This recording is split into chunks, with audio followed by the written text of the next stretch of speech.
Kara Shalom, welcome to our watercolor journey. We are looking at combining wet on wet and dry brush techniques today. The materials used are listed in the description below. On the palette we have Antwerp blue, Indian yellow, cadmium red deep, a purple premix made from Antwerp blue and cadmium red deep, burnt umber and Payne's grey blue shade. Color alternatives are listed below. Heinrich is working on a Winsor & Newton block. The paper is flat on the table because he wants a bit more control over where the paint goes. If your paper is at an angle, it's sometimes difficult to control the flow of the paint. He uses the silver number 14 mop to wet the paper about 2/3 down. Then he uses the Winsor & Newton number 12 round to paint the sky with Antwerp blue. He lets the paint blend with the water on the paper to form streaky clouds, and the sky is lighter towards the horizon. This gives the impression of wispy clouds that are a bit windswept. Those types of clouds usually mean very cold weather.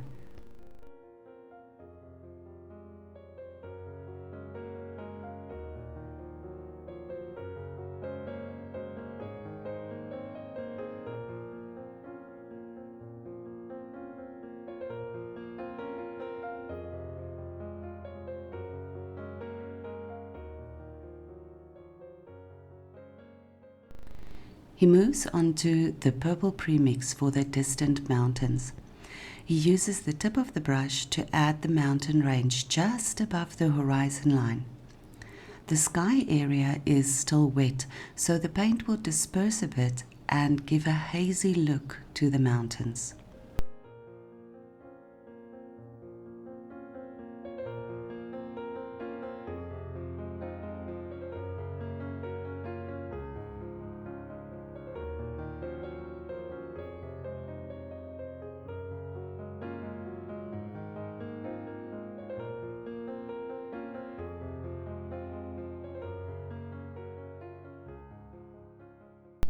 He adds touches of blue and a few darker patches of purple to define the shadow and light areas of the mountains.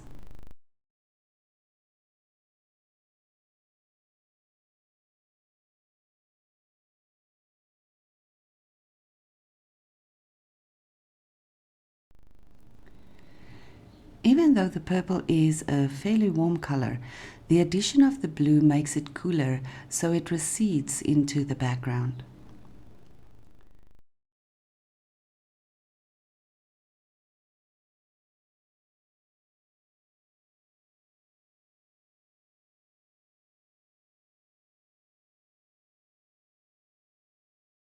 Heinrich adds a touch of Indian yellow to the blue on his brush to make a lovely bright green.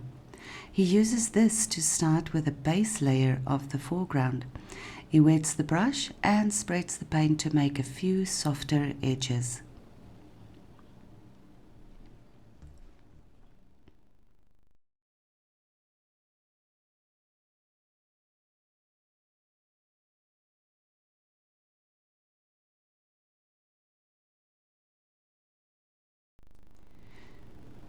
Here he adds burnt umber to the foreground. This is a warm color, so it brings the focus to the foreground. He blends the colors together, but he also uses diagonal dry brush strokes to define the terrain. Using wet on wet as well as dry brushing brings interest to the terrain and helps to create shapes and lines which you can use to your advantage later on.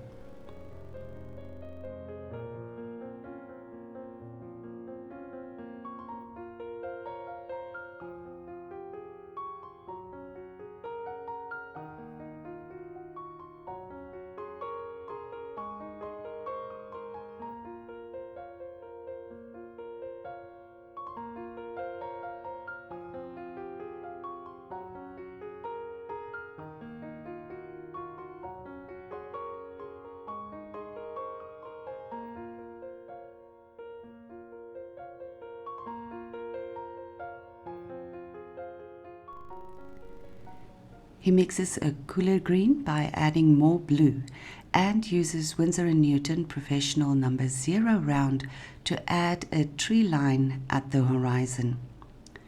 You will see later that the elements on the horizon are not clearly defined as they are very far in the distance. That's why he uses cool colors here.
He uses the purple to define the terrain a bit more and to add some shadows to emphasize the slope of the terrain.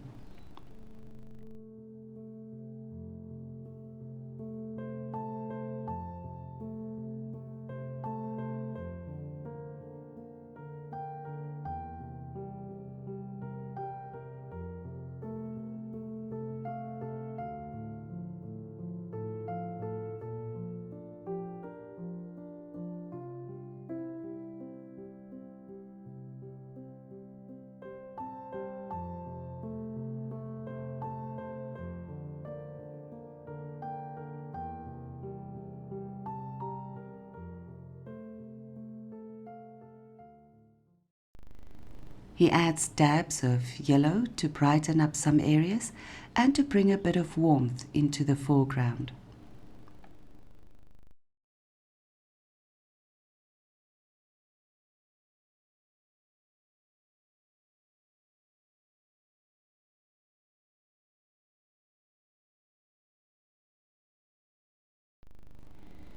Here he adds texture by splattering some paint on the foreground. Now here's an important tip. Shield the areas you don't want to splatter with your hand or with a paper towel. Splattering can cause serious mishaps. Heinrich was fortunate that he could quickly dab out the unwanted splatters in the sky with a damp paper towel because the sky area was light enough not to cause drama. If, however, your splatters fall into a darker area, you can leave it to dry and add some birds to the landscape. Or you can lightly wet it later on again with a brush and then dab it out with a paper towel. Allow the painting to dry. Heinrich adds a bit more Indian yellow to the purple mixture to create a browner color. He then uses a Chinese calligraphy brush to add the trees. This brush has a very fine point and is easy to handle.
Here he adds a bit of blue to the paint in the shadows, and he also adds darker branches. The dark branches come a bit forward, so they add dimension to the tree.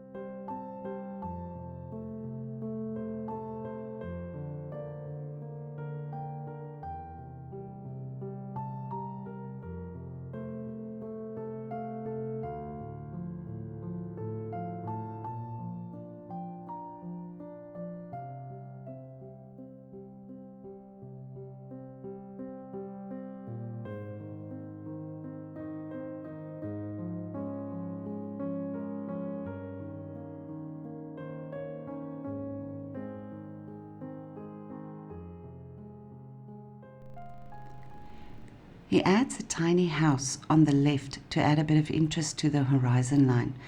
It's just a suggestion, so there isn't much detail.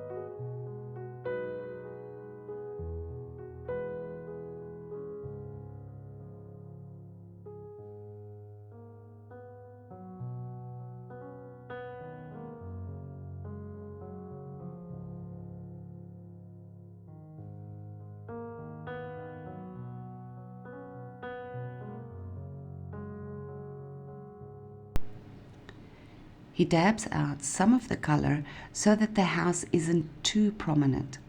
This is one of the beauties of watercolor.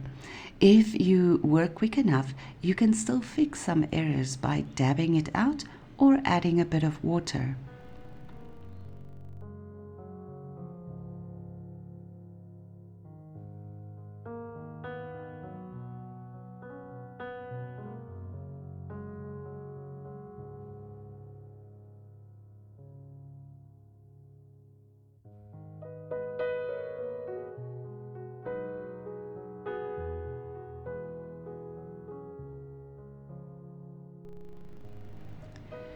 This is a winter scene, so the trees next to the house are bare. However, they also serve to draw the viewer's eye into the painting.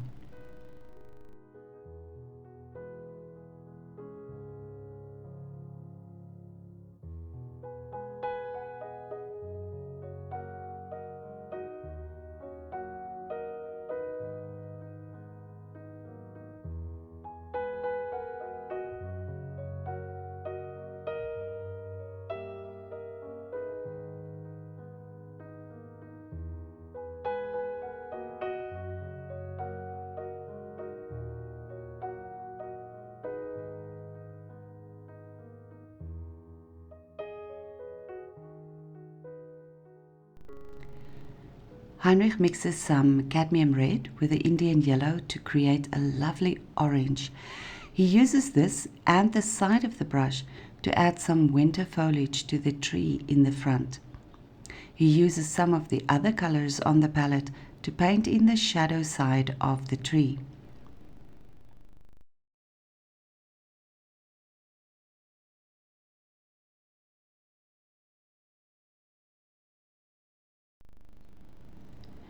Here he uses the belly of the brush to add more interest to the terrain.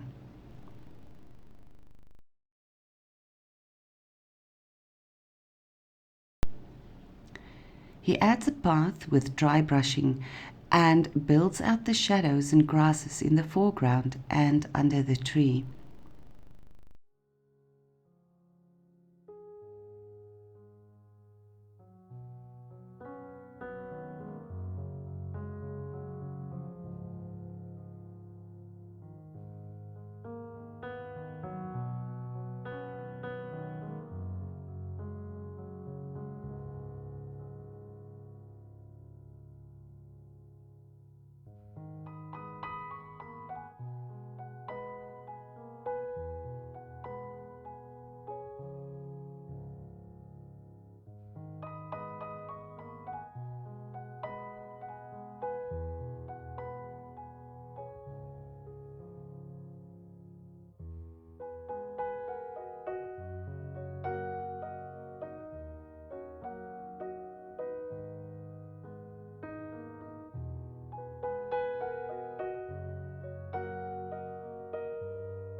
He signed the painting and reviewed it again on an easel. He felt that the tree needed some more values, so he added a few more dots of shadow to the right side of the foliage. So adding a few dots and dashes and using the dry brushing technique can do wonders for your landscaping. The contrast between the wet on wet background, which gives you lovely soft edges, and the harder edges of the foreground help to create perspective and dimension in your painting.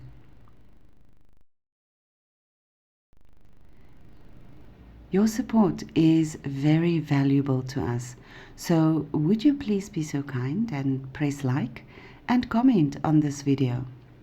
Also, please subscribe if you haven't already. It would help a lot to place our channel on the map. Thank you for watching. We hope to see you again soon. Vaya con Dios.